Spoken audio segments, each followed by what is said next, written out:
Hello everyone, welcome back to my channel. आज के video में मैं स्टार्ट करने जा रही हूँ केमिकल बॉन्डिंग का चैप्टर।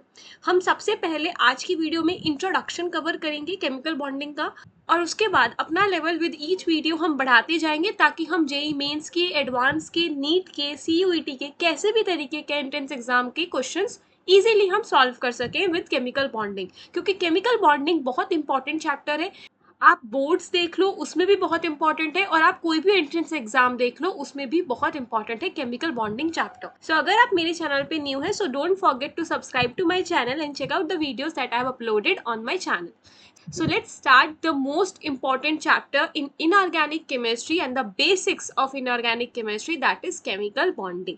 So chemical bonding में सबसे पहले हम कुछ क्वेश्चंस एड्रेस करेंगे। हम इस चैप्टर में बहुत सारी चीज़ें हैं, जैसे कि आपका कोई भी मॉलिक्यूल बनता है तो वो मॉलिक्यूल कैसे बनता है। वो मॉलिक्यूल बनता है एटम्स के कंबाइन होने से। So first question is this only, that why do atoms combine with each other. क्या रोल्स रहे होंगे, कैसे फैक्टर्स होंगे जिन्होंने गवर्न किया कि एटम्स कंबाइन होंगे और वो मॉलिक्यूल बनाएंगे, राइट। देन फिर उसके बाद अगर एटम्स ने मॉलिक्यूल बना लिए तो उनके बीच में कैसे बॉन्ड्स बने होंगे, उन्होंने बॉन्ड्स ही क्यों बनाए होंगे, फर्स्ट थिंग, एंड किस तरीके के बॉन्ड्स होंगे, थर्ड थिंग।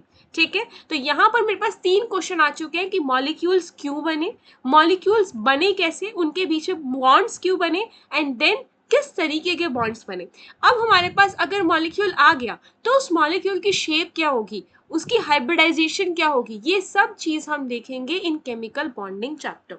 ठीक है, सो लेट्स स्टार्ट। सो अगर मैं कह रही हूं कि आपके पास कोई भी मॉलिक्यूल है, वो मॉलिक्यूल बन कैसे रहा है, वो मॉलिक्यूल बन रहा है विद द हेल्प ऑफ 2 और मोर एटम्स। उसी को आप क्या कहते हो, मॉलिक्यूल। अगर सिर्फ एक एटम होता है उसको हम मॉलिक्यूल नहीं कह सकते। ठीक है, सो ये बना कैसे, विद 2 और मोर एटम्स। ओके, नाउ अब यहाँ पर अगर मॉलिक्यूल बना तो मैं ये कह सकती हूँ कि कोई फैक्टर्स गवर्न कर रहे होंगे कि हाँ भाई मॉलिक्यूल बन जा। ठीक है, so it is form to become more stable. ठीक है, मॉलिक्यूल बना ताकि वो ज्यादा स्टेबल हो। So first thing, why it is form, that it is to be more stable. और अगर मैं कह रही हूँ कि कोई भी स्पीशी, कोई भी मॉलिक्यूल ज्यादा स्टेबल है, तो मेरा कहने का मतलब होगा कि उसकी एनर्जी कम है। ठीक है, उसकी एनर्जी कम है तभी वो ज्यादा स्टेबल है। सो you can say low energy than its atoms.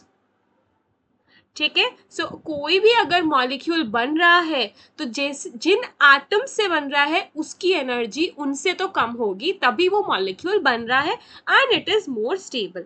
ठीक है, अब यहाँ पर हम डिस्कस करेंगे पोटेंशियल एनर्जी डायग्राम, कि कैसे कोई भी मॉलिक्यूल बनता है, कैसे गवर्न होते हैं फैक्टर्स कि हाँ अब मॉलिक्यूल बन जाएगा इस डिस्टेंस पे, अदरवाइज नहीं बनेगा। ठीक है, and it is very very important.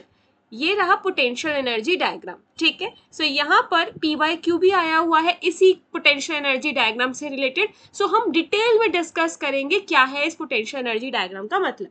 ठीक है, सो यहाँ से मॉलिक्यूल बनता क्यों है और क्यों बना, कैसे स्टेबल है, ये सब एक्सप्लेन होता है bye potential energy diagram.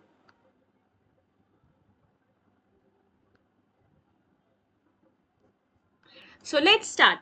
Here I am saying, सबसे पहला फैक्टर हम लेते हैं। ठीक है, अभी इसको देख लो कैसे बनाया हुआ है। मैंने एक ऐसे डिप बनाई हुई है एंड ऐसे कर्व बनाया हुआ है। ठीक है, और यहाँ से आपके पास जो वाई एक्सिस है, वाई एक्सिस पे आपके पास है एनर्जी। सो आप पोटेंशियल एनर्जी कह सकते हैं उसको, और हम पोटेंशियल एनर्जी ले रहे हैं किलो जूल पर मोल में। एंड एक्स एक्सिस पे हमारे पास है डिस्टेंस, और डिस्टेंस किनके बीच का, एटम्स के बीच का। तो यहां पर मैं लिख देती हूं इंटर न्यूक्लियर डिस्टेंस।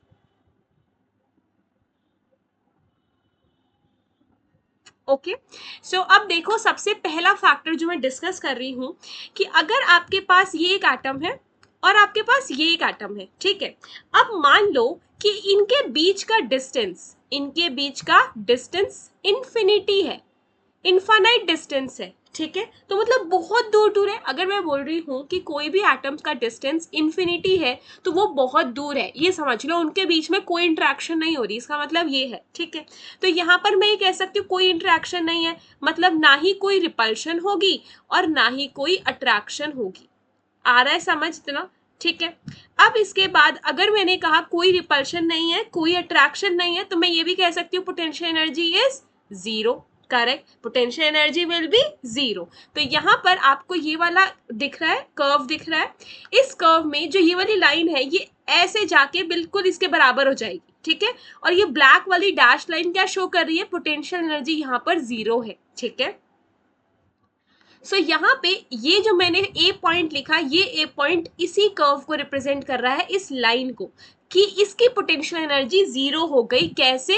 क्योंकि ये वाला जो डिस्टेंस है ये r is equal to infinite को रिप्रेजेंट कर रहा है, कि जो आपके एटम्स है वो इतने दूर है कि ना उनके बीच में रिपल्शन आ रहा है ना उनके बीच में अट्रैक्शन आ रहा है। सो पोटेंशियल एनर्जी क्या होगी? जीरो होगी। तो यहाँ पर ये वाली जो लाइन है जो एग्जैक्टली पैरेलल हो गई मेरी डैश लाइन के एंड उससे ज्यादा की कॉन्साइड भी हो गई, तो वो रिप्रेजेंट करेगी r is equal to infinite distance को। इतना कर्व आ गया समझ? अब देखो मेरा नेक्स्ट पॉइंट, बी पॉइंट, ठीक है। अब मैंने बोला कि आपके पास पहले तो एटम्स बहुत दूर दूर थे, ठीक है, अब उनको थोड़ा पास ले आते हैं। तो यहां से मैंने इसको थोड़ा सा पास कर दिया, ओके। सो अब इनके बीच का कुछ जो डिस्टेंस है वो है इतना, ओके। यहां पर मेरे पास जैसे न्यूक्लियस है ए एटम का, अगर मैं इसको बोल देती हूँ ए एटम, इसको मैं बोल देती हूँ बी एटम, ठीक है। सो यहाँ पर आपके पास जो न्यूक्लियस होगा ए एटम का वो अट्रैक्शन फील करेगा with the electrons of B atom, ठीक है। फिर उसके बाद जो न्यूक्लियस है ए एटम का वो अपने इलेक्ट्रॉन से तो अट्रैक्ट हो गई, तो यहाँ पर ए एटम का भी इंटरेक्शन है।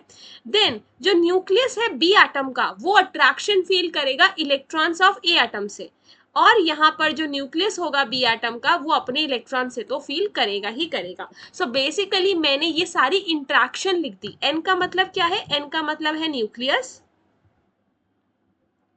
और ई का मतलब क्या है? ई का मतलब है इलेक्ट्रॉन्स, ठीक है।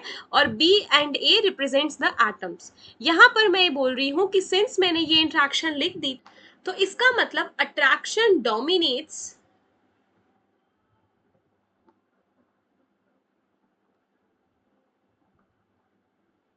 ओवर रिपल्शन फोर्सेस, ठीक है। यहां पर अट्रैक्शन ज्यादा लगेगी रैदर देन रिपल्शन, क्योंकि अट्रैक्शन हो रही है न्यूक्लियस और इलेक्ट्रॉन्स के बीच में, ठीक है। तो यहां पर आपके पास, तो जब आप पोटेंशियल एनर्जी का फॉर्मूला देखते हो, पोटेंशियल एनर्जी का फॉर्मूला क्या होता है? पोटेंशियल एनर्जी का फॉर्मूला होता है 1/4 e naught e square divided by r, ठीक है। और ये ई है क्या? ये ई है चार्जेस, ये ई होते हैं चार्जेस, और इनको हम लिखते हैं पॉजिटिव नेगेटिव के टर्म्स में, मतलब इनका मैग्नीट्यूड नहीं लिखेंगे, साइन के साथ लिखेंगे। So here you can say charges with sign, ठीक है। तो अब यहाँ पर देखो, अगर मैं यहाँ पे वैल्यू पुट करती हूँ, आपके पास क्या है? न्यूक्लियस, न्यूक्लियस का साइन क्या होता है? पॉजिटिव। इलेक्ट्रॉन का साइन क्या होता है? नेगेटिव। सबका पॉजिटिव नेगेटिव है। तो जब आपने यहाँ पे पोटेंशियल एनर्जी में ये चार्जेस पुट किए होंगे तो एक आया होगा पॉजिटिव और एक आया होगा नेगेटिव, राइट? ऐसे ही चार्जेस पुट करोगे और उसके बाद जब आप पोटेंशियल एनर्जी निकालोगे तो टोटल वैल्यू क्या आएगी? टोटल वैल्यू आएगी नेगेटिव में, करेक्ट। टोटल वैल्यू आएगी नेगेटिव में। तो इसका मतलब मैं कह सकती हूँ सारे अट्रैक्टिव फोर्सेस में आपकी पोटेंशियल एनर्जी नेगेटिव ही रहेगी। तभी तो आप देखो ये डिप आ रहा है नजर, ये डिप किस लिए आ रहा है? ये अट्रैक्शन की वजह से आ रहा है। तो ये जो पूरा कर्व है, नीचे जाता हुआ कर्व, ये रिप्रेजेंट कर रहा है अट्रैक्शन, ठीक है। मैं ऐसे मूव कर रही हूँ, अगर आपको यहाँ पे दिख रहा है तो हम इन्फिनिटी डिस्टेंस से डिस्टेंस कम करते हुए आ रहे हैं। पहले आर इन्फानाइट था, कोई इंट्रैक्शन नहीं थी, पोटेंशियल एनर्जी जीरो थी। उसके बाद अट्रैक्शन हुआ और मेरी यहाँ पर पोटेंशियल एनर्जी कम होनी शुरू हो गई, ठीक है, नेगेटिव आई। देन उसके बाद देखो नेक्स्ट पॉइंट, नेक्स्ट पॉइंट में अब हम क्या करेंगे? और ज्यादा थोड़ा सा कम कर देंगे। तो मैंने सी बोला कि आपके पास ए एटम था, अब मैंने बी एटम को और पास ले लिया, ठीक है। सो मैंने यहां पर लिख दिया। अब तो यहां से देखो ये ए है और ये बी है, ठीक है, और अब इनका डिस्टेंस और भी कम हो गया। तो अब यहां पर हम बोलेंगे कि अट्रैक्टिव फोर्सेस या attraction forces will become equal to repulsion forces. अब वो exactly attraction is equal to repulsion होगा, और इस वजह से क्या होगा? पोटेंशियल एनर्जी की वैल्यू मिनिमम आएगी। जब आपके अट्रैक्टिव फोर्सेस रिपल्शन फोर्सेस के बराबर आ जाए। सो पोटेंशियल एनर्जी मिनिमम हुई, और पोटेंशियल एनर्जी मिनिमम होते ही आपका जो मॉलिक्यूल है वो क्या हुआ, स्टेबल। मैंने यही बताया मॉलिक्यूल कब बन रहा है, मॉलिक्यूल तब बनेगा जब यहाँ पर मोर स्टेबिलिटी आएगी और लोअर एनर्जी होगी दैन इट्स एटम। तो बस यहाँ पर हमने बात कर दी, पोटेंशियल एनर्जी मिनिमम हो चुकी है, इससे नीचे नहीं जा सकती। इसका मतलब आपका मॉलिक्यूल बन गया and it is now stable. ठीक है, और अगर मॉलिक्यूल बन गया तो उनके बीच में बॉन्ड भी फॉर्म हुआ होगा। सो बॉन्ड भी यहाँ पर फॉर्म हो गया, बॉन्ड इज फॉर्म्ड, राइट। और यहाँ पर जब भी कोई मॉलिक्यूल बनता है तो पोटेंशियल एनर्जी मिनिमम कैसे होती है, आप ये चीज समझ सकते हो कि अगर कोई भी एटम्स एक साथ आ रहे हैं बॉन्ड बनाने के लिए तो कोई एनर्जी रिलीज हुई होगी, वो एनर्जी रिलीज हुई इसीलिए उनकी पोटेंशियल एनर्जी कम हो गई मॉलिक्यूल की। सो यहाँ पर पोटेंशियल एनर्जी मिनिमम क्यों है, because energy is released when two atoms are bonded together, इसीलिए पोटेंशियल एनर्जी मिनिमम है। ठीक है, सो यहाँ पर अगर मैं दिखाऊं को मैं किसकी बात कर रही हूँ, मैं बात कर रही हूँ इस डिस्टेंस की। यहाँ पर पोटेंशियल एनर्जी मिनिमम हुई तो यहाँ पर ही बेसिकली आपका बॉन्ड भी बन गया। तो हम इस डिस्टेंस को क्या बोलेंगे, इस डिस्टेंस को मैं बोलूंगी बॉन्ड लेंथ।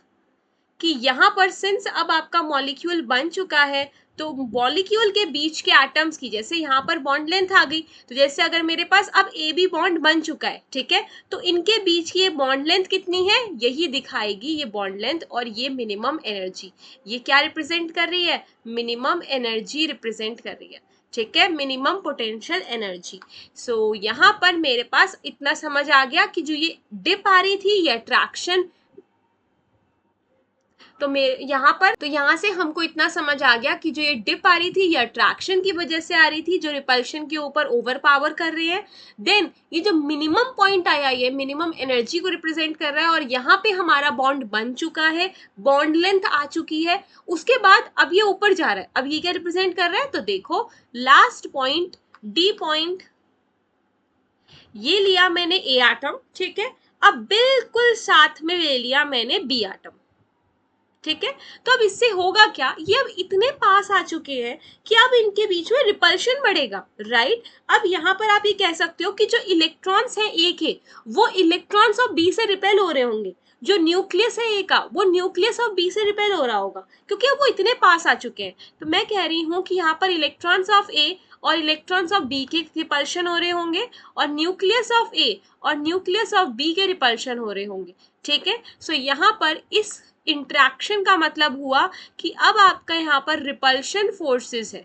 ठीक है, रिपल्शन फोर्सेस डोमिनेट्स, वो डोमिनेट कर रहे हैं rather than your attractive forces। सो इससे होगा क्या, इससे फिर से देखो पोटेंशियल एनर्जी की वैल्यू थी ई स्क्वायर, हमको चार्जेस के साथ पुट करना है। तो देखो पोटेंशियल एनर्जी में ये इलेक्ट्रॉन्स के चार्ज क्या है, नेगेटिव नेगेटिव। ठीक है, न्यूक्लियस के चार्ज क्या है, पॉजिटिव पॉजिटिव। तो जब आप पोटेंशियल एनर्जी निकालोगे इलेक्ट्रॉन्स की तो वैल्यू आएगी पॉजिटिव ही, और जब आप पोटेंशियल एनर्जी निकालोगे न्यूक्लियस की तब भी वैल्यू आएगी पॉजिटिव। तो इसका मतलब क्या हुआ, टोटल आपकी वैल्यू पॉजिटिव ही आ रही है जब भी रिपल्शन बढ़ रहे हैं। सो यस, यहाँ पर देखो आपकी पोटेंशियल एनर्जी बढ़ ही तो रही है, वैल्यू पॉजिटिव जाती जा रही है। सो ये वाला जो कर्व है ये क्या रिप्रेजेंट करता है, ये रिपल्शन रिप्रेजेंट करता है। तो बस क्वेश्चन यहीं से आया था कि कर्व बना दिया था और आपको रीजन दिया था कि ये रीजन क्या रिप्रेजेंट करता है।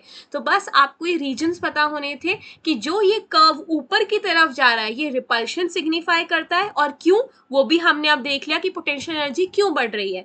फिर ये जो डिप होती है बिल्कुल जो नीचे वाली मिनिमम एनर्जी है ये बॉन्ड लेंथ रिप्रेजेंट करेगी, यहाँ पर आपका बॉन्ड बन चुका है। देन ये जो यहाँ पर नीचे जाए जा रहा है ये वाला रिप्रेजेंट करता है अट्रैक्शन, क्योंकि यहाँ पे पोटेंशियल एनर्जी कम होती जा रही है। और ये जो पैरेलल लाइन आई ये रिप्रेजेंट करता है कि कुछ भी नहीं है, कोई इंट्रैक्शन नहीं है, पोटेंशियल एनर्जी जीरो है। ठीक है, अब एक और चीज देखो, ये जो मैंने यहाँ पे कर्व बनाया ये मैंने बताया कि मिनिमम एनर्जी है पोटेंशियल एनर्जी, तो ये क्या है, ये जो आपको डिप दिख रही है पूरी की पूरी, ये डिप क्या रिप्रेजेंट करती है ये भी आपको पता होना चाहिए। ये रिप्रेजेंट करती है बॉन्ड इंथैल्पी। क्या रिप्रेजेंट करती है? Bond enthalpy. बॉन्ड एंथैल्पी होती है कि आपको कितनी एनर्जी चाहिए उस बॉन्ड को तोड़ने के लिए। आप इतनी एनर्जी दो और वो बॉन्ड टूट जाएगा। कैसे? समझो एक चीज। मैंने बोला कि इस वाली एनर्जी पे आपका बॉन्ड बन चुका है, ये वाली जो एनर्जी आई यहाँ पे, इस एनर्जी पे आपका बॉन्ड बन चुका है, ठीक है। तो अगर आपने इतनी एनर्जी प्रोवाइड कर दी इस डिप के जितनी, तो एनर्जी कितनी हो जाएगी? जीरो हो जाएगी। अगर आप इतनी एनर्जी प्रोवाइड कर दोगे तो ऊपर जंप कर जाएगा और जीरो तक पहुंच जाएगा। और जीरो पे क्या हो रहा है? जीरो पे तो कोई इंट्रैक्शन ही नहीं है, ना बॉन्ड बनेगा ना टूटेगा, तो यहाँ पे पोटेंशियल एनर्जी जीरो हो जाएगी। एंड यस, बॉन्ड एंथैल्पी क्या होती है? वो एनर्जी जो आप प्रोवाइड करोगे जिससे आपका बॉन्ड टूट जाए और मॉलिक्यूल टूट जाए एटम्स में, ठीक है। सो बॉन्ड एंथैल्पी आप यहाँ पे लिख सकते हो, it is the energy required to break the bond. और मैंने आपको समझा दिया इस एनर्जी डायग्राम से कि यहाँ पे टू ब्रेक द मॉलिक्यूल और टू ब्रेक द बॉन्ड, कि यहाँ पे आपको ये जो डिप है ये बॉन्ड एंथैल्पी से कैसे डिफाइन हो रही है कि आप अगर इस पर्पल वाली एनर्जी पर हो, अगर आपके लेट कर ले कि ये E1 है आपकी एनर्जी, तो E1 पे आप इतनी एनर्जी दोगे कि वो जीरो तक पहुंच जाएगा और जीरो पे तो कोई पोटेंशियल एनर्जी ही नहीं है, ठीक है। तो यहाँ पर कोई इंट्रैक्शन नहीं होगा। सो यस, आपने मॉलिक्यूल, आपने बॉन्ड तोड़ दिया। So that's the thing for potential energy diagram. आपको बस यही समझना था कि कैसे कैसे ये कर्व क्या रिप्रेजेंट कर रहे हैं, कौन से अट्रैक्टिव फोर्सेस है, कौन से रिपल्शन फोर्सेस है, कैसे पोटेंशियल एनर्जी चेंज हो रही है। सो हमने देखा कि क्यों आपका मॉलिक्यूल बनता है, क्योंकि उसको स्टेबिलिटी मिलती है, उसकी एनर्जी कम होती है, जो कि हमने इस डायग्राम से देख लिया। क्योंकि सबसे कम एनर्जी तो यस वो बहुत स्टेबल है, वो बन जाएगा। और फिर उसके बाद हमने देखा कि कैसे आप बॉन्ड को तोड़ भी सकते हो, वो बॉन्ड एंथैल्पी है। So that's all for this video. We have seen the introduction part of chemical bonding. In the next video, I will come with the Lewis theory concept. हम देखेंगे लुइस थ्योरी क्या होती है। So if आपको कोई भी doubt हो इस वीडियो में, आप नीचे कमेंट बॉक्स में लिख सकते हो। आपको कोई भी स्पेसिफिक टॉपिक पढ़ना हो, आप वो भी नीचे कमेंट बॉक्स में लिख सकते हो। We will meet in the next video. Thank you for watching. Bye bye everyone.